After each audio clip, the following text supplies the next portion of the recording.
Oke, selamat datang. Hari ini kita mau ngobrolin sesuatu yang kayaknya kita semua kenal banget deh. Kelas tradisional.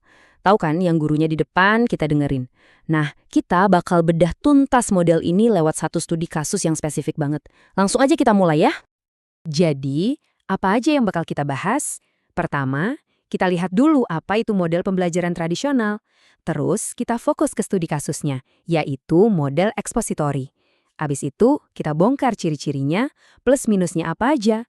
Dan terakhir, kita coba renungin bareng-bareng. Oke, kita mulai dari yang paling dasar dulu. Sebenarnya kalau kita ngomongin model pembelajaran tradisional, itu maksudnya apa sih? Yuk kita samain persepsi dulu. Nah, intinya tuh begini, guru jadi pusatnya semua informasi. Coba dibayangin, guru di depan kelas lagi ngerangin, terus murid-muridnya nyatet. Udah, gitu aja. Aliran informasinya ya satu arah, dari guru ke murid. Interaksi atau prakteknya? Minim banget. Nah, dari konsep umum tadi, sekarang kita kerucutkan ke studi kasus utama kita.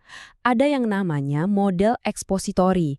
Ini tuh bisa dibilang contoh paling tradisionalnya dari semua model tradisional. Tujuannya apa? Simple banget, yaitu memindahkan pengetahuan yang udah tersusun rapi dari guru ke siswa. Udah, gitu aja. Pokoknya harus sistematis dan langsung. Fokusnya itu di efisiensi dan kejelasan biar cepet dan gampang dimengerti. Model kayak gini tuh kepake banget buat mata pelajaran yang butuh dasar teori atau fakta yang kuat. Coba pikirin deh, pelajaran kayak matematika, sains, atau sejarah.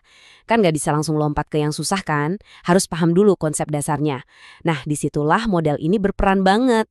Oke, sekarang kita bedah lebih dalam lagi, apa aja sih ciri-ciri khas yang bikin model ini disebut model ekspositori? Apa yang membedakan? Yang pertama, dan ini yang paling kelihatan, adalah penyampaian langsung. Maksudnya, semua proses belajar itu ya digerakkan sama guru. Gurunya yang nyajiin info detail, entah itu lewat ceramah atau demo, pokoknya teacher-centered banget. Guru adalah pusatnya. Nah, ini pas banget sama kutipan dari Samsudin di tahun 2020. Beliau bilang, penyampaian langsung ini tujuannya biar penjelasannya jelas dan mendalam. Jadi, siswa bisa nyerap ilmunya dengan baik. Intinya, semua dapat informasi yang sama dari satu sumber yang sama. Nggak ada miskomunikasi. Ciri yang kedua, instruksinya itu super terstruktur. Jadi, setiap langkah belajarnya itu udah direncanain rapi banget. Disajiin secara urut, nggak loncat-loncat. Tujuannya, biar siswa nggak bingung. Ibaratnya kayak bangun rumah, batanya disusun satu-satu secara progresif. Dan Suryana di tahun 2022 juga menekankan hal ini. Katanya, instruksi yang terstruktur itu bantu banget siswa buat paham materi. Kenapa? Ya karena arahannya jelas dan logis di setiap tahap. Nggak ada tuh yang namanya tiba-tiba udah di sini aja. Semuanya punya alur. Ciri yang ketiga, dan ini penting banget, adalah fokusnya pada pemahaman materi. Jadi tujuan utamanya itu bukan cuma tahu, tapi benar-benar paham. Nggak ada istilah paham setengah-setengah. Konsepnya harus nempel dulu di kepala sebelum bisa lanjut ke materi selanjutnya. Nah, ini nyambung sama apa yang dikatakan Widodo di tahun 2019. Kalau fokusnya di pemahaman, siswa bisa ngembangin pengetahuan yang lebih dalam. Ujung-ujungnya apa? Mereka bisa nerapin ilmunya di situasi yang lebih luas. Jadi bukan cuma sekedar hafal buat ujian, tapi benar-benar ngerti dan bisa dipakai. Oke, kita udah lihat ciri-cirinya. Sekarang, mari kita timbang-timbang. Kayak model lainnya, pasti ada plus minusnya kan? Ada keunggulannya, tapi ada juga kelemahannya yang perlu kita tahu. Kita bahas keunggulannya dulu. Pertama, efisien banget dari segi waktu. Guru bisa ngasih banyak informasi dalam waktu yang singkat. Kedua, kontrolnya penuh di tangan guru. Jadi, pelajaran benar-benar sesuai rencana. Dan ketiga, yaitu tadi, strukturnya jelas dan terorganisir. Gampang banget diikutin. Tapi selalu ada tapinya kan? Nah, sekarang pertanyaannya, apa kelemahan paling utama dari pendekatan yang serba guru ini? Di mana guru jadi satu-satunya pusat perhatian?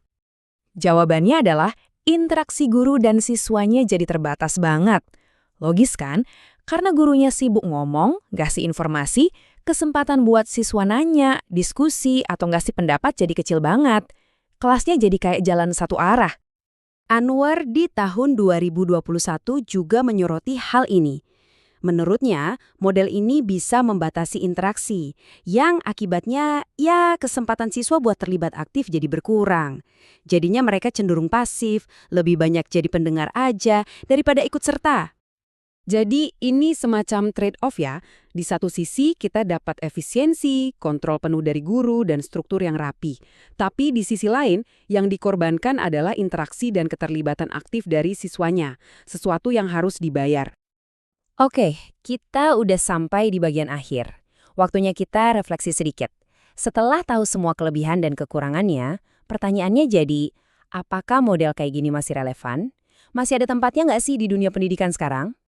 Poin pentingnya begini, mungkin model ini nggak cocok buat semua situasi ya, tapi kita nggak bisa pungkiri kalau model ekspositori ini tetap jadi alat yang fundamental. Efektif banget kalau tujuannya untuk menyampaikan fakta-fakta inti atau konsep-konsep dasar. Ada tempatnya sendiri. Nah, sebagai penutup, saya mau lempar pertanyaan ini ke Anda. Di zaman sekarang yang serba interaktif, serba digital, di mana semua orang bisa cari informasi sendiri, menurut Anda, masih adakah tempat untuk model mengajar yang sifatnya satu arah seperti ini? Coba direnungkan.